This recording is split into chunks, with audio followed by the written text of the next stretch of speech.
সিরিয়াতে বিদেশি সেনা নেই, আমেরিকার দাবি ভিত্তিহীন মাওলানা আমির খান মুত্তাকি। সুইদা শহর পূর্ণ নিয়ন্ত্রণে নিয়েছে সিরিয়ার সরকার, উপজাতীয় যোদ্ধা প্রত্যাহার। 100টির বেশি দেশে পৌঁছেছে আফগান পণ্য, বাণিজ্যে অভাবনীয় অগ্রগতি। দ্রুজ সম্প্রদায়কে অস্ত্রবিরতির আহ্বান, বিচ্ছিন্নতাবাদীদের হুঁশিয়ারি সিরিয়ার প্রেসিডেন্টের। আফগান স্বরাষ্ট্রমন্ত্রী সিরাজউদ্দিন হাক্কানির সাথে পাক পররাষ্ট্রমন্ত্রী ইসহাক দারের বৈঠক। দেরি না করে পশ্চিমা দেশগুলোর উচিত আফগান সরকারকে স্বীকৃতি দেওয়া, মাওলানা আব্দুল কবির। আমেরিকার প্রেসিডেন্ট ডোনাল্ড ট্রাম্পের সাম্প্রতিক বক্তব্যকে ভিত্তিহীন ও বাস্তবতা থেকে দূরে বলে প্রত্যাখ্যান করেছেন ইসলামী আমিরাত আফগানিস্তানের পররাষ্ট্রমন্ত্রী মাওলানা আমির খান মুত্তাকি। রবিবার আফগান পররাষ্ট্র মন্ত্রণালয়ের অধীনস্থ ডিপ্লোম্যাটিক প্রশিক্ষণ ইনস্টিটিউটে অনুষ্ঠিত এক সনদ বিতরণ অনুষ্ঠানে বক্তৃতাকালে তিনি একথা বলেন। মাওলানা মুত্তাকি বলেন, সম্প্রতি বাগরাম ঘাঁটিতে বিদেশি সেনা উপস্থিত থাকার যে দাবি করা হয়েছে তা বাস্তবতা থেকে অনেক দূরে। তিনি আরো বলেন, আফগানিস্তান কখনোই কোনো বিদেশি সেনাবাহিনীর সামরিক উপস্থিতি মেনে নেবে না। এই বার্তা যেন স্পষ্টভাবে এবং খোলা কান দিয়ে শোনা হয়। ইমারতে ইসলামিয়ার অবস্থান স্পষ্ট করে তিনি জানান, আমরা আজ পর্যন্ত কোনো বিদেশি দেশের সঙ্গে সামরিক সম্পর্ক স্থাপন করিনি এবং ভবিষ্যতেও তা করব না। তবে আন্তর্জাতিক সম্প্রদায়ের সঙ্গে রাজনৈতিক, অর্থনৈতিক ও কূটনৈতিক সম্পর্ক গড়ে তোলার ক্ষেত্রে আমরা প্রতিশ্রুতিবদ্ধ। মাওলানা আমির খান মুত্তাকি আশ্বস্ত করে বলেন, বর্তমানে আফগানিস্তানে কোনো বিদেশি সেনা অবস্থান করছে না। আমরা আমেরিকা সহ সকল পক্ষকে আহ্বান জানাই, তারা যেন আফগানিস্তানের বাস্তবতা, জনগণ এবং ইসলামী আমিরাতের শাসন ব্যবস্থাকে সম্মান ও স্বীকৃতি দেয়। উল্লেখ্য, সম্প্রতি আমেরিকার প্রেসিডেন্ট ডোনাল্ড ট্রাম্প এক বিবৃতিতে বাগরাম ঘাঁটিতে চীনা সেনাদের কথিত উপস্থিতি নিয়ে উদ্বেগ প্রকাশ করেন। তবে আফগান সরকারের পক্ষ থেকে একাধিকবার স্পষ্ট করে জানানো হয়েছে, এই দাবি পুরোপুরি ভিত্তিহীন এবং তা বাস্তবতার সঙ্গে কোনোভাবেই সামঞ্জস্যপূর্ণ নয়। দক্ষিণ সিরিয়ার প্রদেশ সুইদায় গত কয়েকদিন ধরে চলা সংঘর্ষের অবসান ঘটেছে এবং শহরে স্থিতিশীলতা ফিরে এসেছে। শনিবার সিরিয়ার স্বরাষ্ট্র মন্ত্রণালয় এক বিবৃতিতে জানায়, শান্তি প্রতিষ্ঠার লক্ষ্যে গৃহীত পদক্ষেপের অংশ হিসেবে সুইদা শহর উপজাতীয় যুদ্ধমুক্ত হয়েছে এবং অভ্যন্তরীণ সংঘর্ষ পুরোপুরি থেমে গেছে। একই সঙ্গে প্রেসিডেন্ট দপ্তর থেকেও তাৎক্ষণিক ও পূর্ণাঙ্গ যুদ্ধবিরতির ঘোষণা দেওয়া হয়েছে। রাষ্ট্রীয় বার্তা সংস্থা সানাকে দেওয়া বিবৃতিতে স্বরাষ্ট্র মন্ত্রণালয়ের মুখপাত্র নুরুদ্দিন আল বাবা বলেন, স্বরাষ্ট্র মন্ত্রণালয় শান্তি প্রতিষ্ঠা ও সহিংসতা প্রতিরোধে দৃঢ় প্রতিশ্রুতির সঙ্গে কাজ করছে। সুইদা প্রদেশের উত্তর ও পশ্চিমাঞ্চলে আমাদের বাহিনী মোতায়েনের মাধ্যমে যুদ্ধবিরতির বাস্তবায়ন সম্ভব হয়। এরই ধারাবাহিকতায় সুইদা শহর উপজাতীয় যুদ্ধমুক্ত হয়েছে এবং শহরে অভ্যন্তরে সংঘর্ষ বন্ধ হয়েছে। দেশব্যাপী স্থিতিশীলতা রক্ষায় রাষ্ট্রপতির কার্যালয় এক বিবৃতিতে জানায়, দক্ষিণাঞ্চলীয় প্রদেশ সুইদায় সংঘাত নিরসনের লক্ষ্যে এক তাৎক্ষণিক ও সর্বাত্মক যুদ্ধবিরতির কার্যকর করা হয়েছে, যাতে নাগরিকদের স্বাভাবিক জীবনযাত্রা নিশ্চিত করা যায়। 13 জুলাই থেকে সুইদা শহরে কিছু বেদুইন উপজাতি ও সশস্ত্র দ্রুজ গোষ্ঠীর মধ্যে সংঘর্ষ শুরু হয়। সহিংসতা বাড়তে থাকলে ইসরায়েল সিরিয়ার সার্বভৌমত্ব লঙ্ঘন করে রাজধানীর দামেস্ক সহ বিভিন্ন সামরিক ও বেসামরিক স্থাপনায় বিমান হামলা চালায়। তারা দাবি করে এই হামলা দ্রুজ সম্প্রদায়ের সুরক্ষার লক্ষ্যে চালানো হয়েছে। তবে সিরিয়ার অধিকাংশ দ্রুজ নেতা স্পষ্টভাবে যে কোনো বিদেশি হস্তক্ষেপ প্রত্যাখ্যান করেছেন। তারা বলেন, আমরা একটি ঐক্যবদ্ধ ও স্বাধীন সিরীয় রাষ্ট্রের প্রতি সম্পূর্ণভাবে প্রতিশ্রুতিবদ্ধ এবং বাইরের হস্তক্ষেপ গ্রহণযোগ্য নয়। ইমারত ইসলামিয়া আফগানিস্তানের শিল্প ও বাণিজ্য মন্ত্রী নুরুদ্দিন আজিজি জানিয়েছেন, আফগানিস্তানের বাণিজ্য 100টিরও বেশি দেশে বিস্তৃত হয়েছে। শিল্প ও বাণিজ্য মন্ত্রণালয়ের এক বছরের সাফল্য নিয়ে আয়োজিত কর্মসূচিতে তিনি এই তথ্য তুলে ধরেন। আফগান বাণিজ্য মন্ত্রী বলেন, গত বছর আমরা পুরো দেশ জুড়ে শিল্প পার্ক নির্মাণ এবং অবকাঠামোগত প্রকল্প বাস্তবায়নের জন্য 1,60,000-এরও বেশি জরিপ জমি বরাদ্দ দিয়েছি। তিনি আরো বলেন, শিল্পাঞ্চল সম্পর্কিত আইন অনুমোদন এবং সংশ্লিষ্ট কর্মপদ্ধতির অনুমোদন, যা মূলত ব্যবসায়ী ও শিল্পপতিদের সুবিধার্থে প্রণয়ন করা হয়েছে, এই দুটি বিষয় ছিল আমাদের বিগত বছরের গুরুত্বপূর্ণ সাফল্য। আফগান বাণিজ্যের সামগ্রিক অগ্রগতি তুলে ধরেন মন্ত্রী। বর্তমানে আফগানিস্তানের বাণিজ্যের মূল্য প্রায় 13 বিলিয়ন মার্কিন ডলারের পৌঁছেছে, আর আফগানিস্তান হয়ে ট্রানজিট হয়েছে 8 মিলিয়ন টনেরও বেশি বাণিজ্যিক পণ্য। আফগান শিল্প ও বাণিজ্য মন্ত্রী বলেন, আমাদের মন্ত্রণালয়ের কর্মপরিকল্পনার আওতায় গত বছর দেশের মোট অভ্যন্তরীণ উৎপাদন 10% বৃদ্ধি পেয়েছে। বাণিজ্যের পরিমাণ বেড়েছে 10%, রপ্তানি বেড়েছে 25%। একই সঙ্গে আমরা $500 মিলিয়ন বিনিয়োগ আকর্ষণ করেছি এবং 100টিরও বেশি নতুন কর্মসংস্থান সৃষ্টি করেছি। আফগান বাণিজ্য মন্ত্রী তার বক্তব্যে এসব সাফল্যকে আফগানিস্তানের অর্থনৈতিক সক্ষমতা ও আন্তর্জাতিক বাণিজ্যের উত্তরণের দিক থেকে গুরুত্বপূর্ণ মাইলফলক বলে উল্লেখ করেন। আফগান শিল্প ও বাণিজ্য মন্ত্রণালয়ের 1 বছরের প্রতিবেদন তুলে ধরে নুরুদ্দিন আজিজি জানান, আইনগত সংস্থার অবকাঠামোগত সম্প্রসারণ, রপ্তানি ও বিনিয়োগ বৃদ্ধির মাধ্যমে আফগানিস্তান বাণিজ্যে বৈশ্বিক মাত্রা অর্জন করেছে।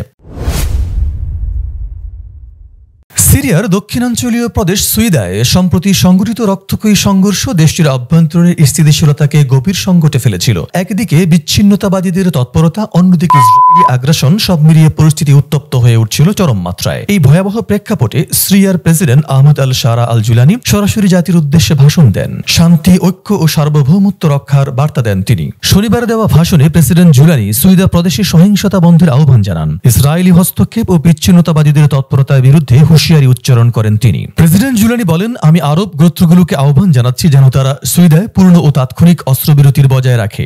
সিরিয়া কোনো সাম্প্রদায়িক উস্কানি বা বিভাজনের প্রকল্প বাস্তবায়নের ময়দান নয়। রাষ্ট্রের শক্তি আসে জনগণের পারস্পরিক বন্ধন ও ঐক্য থেকে। তিনি বলেন, আরব গোত্রগুলো যুগে যুগে সিরিয়ার নৈতিকতা ও মহৎ মূল্যবোধের প্রতীক ছিল। তাদের উপর আমাদের আস্থা রয়েছে। বুদ্ধিমত্তা ও সংযমের কণ্ঠস্বরকে প্রাধান্য দিতে হবে এবং প্রতিরোধ ও প্রতিহিংসার ভাষা যারা ছড়ায় তাদের বিরুদ্ধে কঠোরভাবে ব্যবস্থা নিতে হবে। ইতিমধ্যে মার্কিন ও আরব দেশগুলোর পক্ষ থেকে উত্তেজনা কমাতে মধ্যস্থতা হয়েছে। প্রেসিডেন্ট জুলানি জানান, আমরা বহু আন্তর্জাতিক পক্ষ থেকে আহ্বান পেয়েছি যাতে সুইদায় পুনরায় হস্তক্ষেপ করে নিরাপত্তা নিশ্চিত করা হয়। কিন্তু উদ্বেগের বিষয় হচ্ছে কিছু ব্যক্তি বাইরে থেকে শক্তি আহরণ করে বিচ্ছিন্নতাবাদী আকাঙ্ক্ষা নিয়ে সামনে আসছে। ইসরায়েলি আগ্রাসনের ফলে দক্ষিণাঞ্চলে এবং রাজধানী দামেস্কের সরকারি প্রতিষ্ঠানগুলো আঘাতপ্রাপ্ত হয়েছে, যা দেশের স্থিতিশীলতাকে মারাত্মকভাবে ঝুঁকিতে ফেলছে। তিনি বলেন, সুইদার সাম্প্রতিক সংঘর্ষ একটি বিপজ্জনক মোড় নিয়েছিল এবং সহিংসতা প্রায় নিয়ন্ত্রণের বাইরে চলে যাচ্ছিল যদি না রাষ্ট্র সময়মতো হস্তক্ষেপ করত। আমাদের স্পষ্ট বার্তা, সুইদা এখনো সিরিয়ার অবিচ্ছেদ্য অংশ এবং দ্রুজ সম্প্রদায় আমাদের জাতীয় ঐক্যের একটি মূল স্তম্ভ। প্রেসিডেন্ট জুলানি আরো বলেন, আমরা দৃঢ়ভাবে বলছি, দ্রুজ সম্প্রদায়ের একটি ক্ষুদ্র অংশের অবস্থান দিয়ে পুরো সম্প্রদায়কে দায়ী করা যাবে না। তাদের একটি গৌরবময় ইতিহাস আছে এবং তাদের অবস্থান রাষ্ট্রীয় কাঠামোর ভেতরে। তিনি বলেন, রাষ্ট্র সবসময় সুইদার পাশে থেকেছে, বিশেষত সিরিয়ার স্বাধীনতার পর। তবে কিছু পক্ষ শহরের ভূমিকা ও সম্মানকে ক্ষুণ্ণ করেছে। রাষ্ট্র থেকে অনুপস্থিতির সুযোগে সুইদা থেকে কিছু সশস্ত্র গোষ্ঠী বেদুইন জনগণের উপর প্রতিশোধমূলক হামলা চালিয়েছে, যার সঙ্গে মানবাধিকার লঙ্ঘনের ঘটনাও ঘটেছে। এসব হামলা অন্য গোত্রগুলোকে বাধ্য করেছে বেদুইনদের অবরোধ মুক্ত করতে। আমরা স্পষ্ট করে বলছি, এসব অপরাধের সঙ্গে রাষ্ট্র জড়িত নয়। তিনি বলেন, রাষ্ট্রীয় অবস্থান পরিষ্কার। যেখানে মানবাধিকার লঙ্ঘিত হোক না কেন, তা হোক সুইদা বা বাইরে, আমরা তা প্রত্যাখ্যান করি এবং সবার জন্য বিচার নিশ্চিত করতে প্রতিশ্রুতিবদ্ধ। প্রেসিডেন্ট জুলানি জোর দিয়ে বলেন, এই সময়টা এমন এক মুহূর্ত যা আমাদের সবাইকে ঐক্যবদ্ধ হতে বাধ্য করে। আমাদের দেশ, আমাদের ভূমি, এই দুইয়ের সুরক্ষা সবার আগে, আর এজন্য পুরো জাতি সম্পূর্ণ ঐক্য দরকার। তিনি বলেন, সিরিয়া একমাত্র রাষ্ট্রীয় কাঠামো যার পক্ষে দেশের প্রতিটি অংশে সার্বভৌমত্ব ও মর্যাদা বজায় রাখা সম্ভব। তিনি বলেন, সিরিয়ার ঐক্য ও সার্বভৌমত্ব রক্ষায় আন্তর্জাতিক অঙ্গনে যে ব্যাপক ঐক্যমত্য গড়ে উঠেছে তা দেশটির প্রতি বিশ্ব জনতার আন্তরিকতার পরিচায়ক। আন্তর্জাতিক ভূমিকার কথা উল্লেখ করে তিনি বলেন, আমরা যুক্তরাষ্ট্রকে ধন্যবাদ জানাই যারা এই কঠিন পরিস্থিতিতে সিরিয়ার পাশে থাকার প্রতিশ্রুতি দিয়েছে।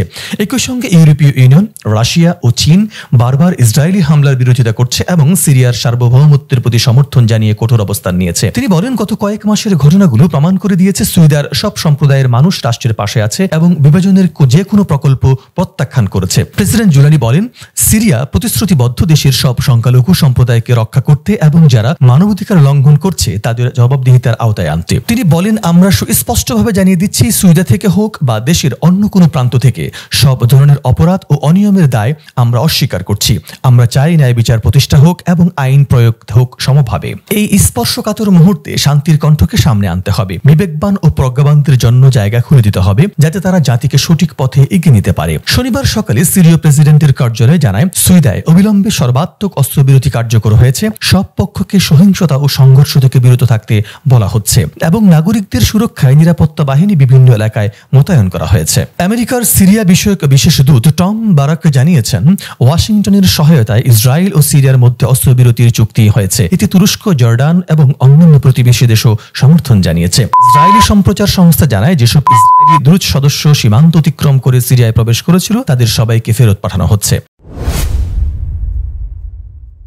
আফগানিস্তানের স্বরাষ্ট্রমন্ত্রী খলিফা সিরাজউদ্দিন হক্কানি কাবুলে সফররত পাকিস্তানের পররাষ্ট্রমন্ত্রী ও উপপ্রধানমন্ত্রী ইসহাক দারের মধ্যে বৈঠক অনুষ্ঠিত হয়েছে। আফগান স্বরাষ্ট্র মন্ত্রণালয় জানায়, এই বৈঠকে সিরাজউদ্দিন হক্কানি কাবুল সফরের মূল উপলক্ষ্য আফগানিস্তান, পাকিস্তান ও উজবেকিস্তানের মধ্যে আফগান ট্রান্স রেলপথ নির্মাণের সম্ভাব্যতা যাচাই সংক্রান্ত সমঝোতা স্মারক স্বাক্ষরকে একটি গুরুত্বপূর্ণ অগ্রগতি হিসাবে উল্লেখ করেন। তিনি বলেন, এই সমঝোতা তিন দেশের মধ্যে অর্থনৈতিক, বাণিজ্যিক ও পরিবহন খাতে সম্পর্ক বিস্তারে একটি ভিত্তিগত পদক্ষেপ। তিনি আরো বলেন, আফগানিস্তান ও পাকিস্তানের মধ্যে ধর্মীয় ও সাংস্কৃতিক ঐক্য, ঐতিহাসিক সম্পর্ক, পারস্পরিক সহযোগিতা এবং যৌথ অর্থনৈতিক সম্ভাবনা বিদ্যমান। এসব মূল্যবোধ ও সংযোগকে আমাদের পারস্পরিক বাস্তব ও সহযোগিতার ভিত্তিতে পরিণত করা উচিত। পাকিস্তানের পররাষ্ট্রমন্ত্রী ও উপপ্রধানমন্ত্রী ইসহাক দার ও রেল প্রকল্পে সম্ভাব্যতা যাচাই সংক্রান্ত সমঝোতাকে একটি বড় অগ্রগতি বলে অবহিত করেন।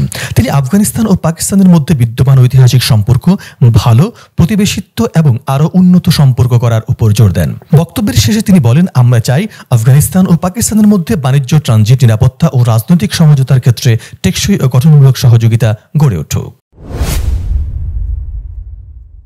আফগানিস্তানের শরণার্থী ও প্রত্যাবাসন বিষয়ক মন্ত্রী মাওলানা আব্দুল কবির আফগানিস্তানে নিযুক্ত British charge d' affaires Robert Dickson এবং আফগানিস্তানের জন্য নবনিযুক্ত ব্রিটিশ বিশেষ দূত রিচার্ড লিন্ডসের সঙ্গে বৈঠক করেছেন। এই বৈঠকটি পাকিস্তান ও ইরান থেকে জোরপূর্বক ফেরত পাঠানো আফগানদের সহায়তা ও মানবিক সাহায্যের উদ্দেশ্যে আয়োজন করা হয়। বৈঠকে রবার্ট ডিকসন ইমারত ইসলামিয়াকে সহযোগিতার জন্য ধন্যবাদ জানিয়ে বলেন, যুক্তরাজ্য সরকার আফগান প্রত্যাগতদের সহায়তায় 1.1 বিলিয়ন আফগানি প্রদান করেছে, যা জাতিসংঘের মাধ্যমে ব্যয় করা হবে। তিনি আরো বলেন, লন্ডন আফগানদের জন্য তার সহায়তা অব্যাহত রাখবে এবং একই সঙ্গে ইমারত ইসলামিয়ার সঙ্গে আলোচনা বৈঠক চালিয়ে যাবে। বৈঠকের ধারাবাহিকতায় আফগানিস্তানের জন্য যুক্তরাজ্যের বিশেষ দূত রিচার্ড লিন্ডসে বলেন, আমরা ইমারত ইসলামিয়ার সঙ্গে বিশ্বের সম্পর্ক নিয়ে আলোচনা করছি এবং মনে করি বিদ্যমান সব ইস্যু আলাপ আলোচনার মাধ্যমেই সমাধান হওয়া উচিত।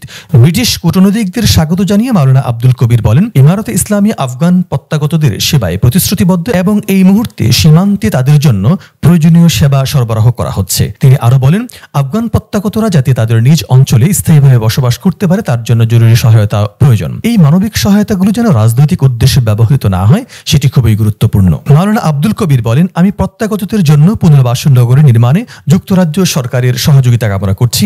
এসব নগরী নির্মাণ হলে আফগানদের পুনরায় শরণার্থী হয়ে যাওয়ার পথ বন্ধ হবে। মাওলানা আব্দুল কবির জোর দিয়ে বলেন, ইমারত ইসলামিয়া আফগানিস্তান সংক্রান্ত আন্তর্জাতিক সম্প্রদায়ের উদ্বেগগুলোর জবাব দিয়েছে।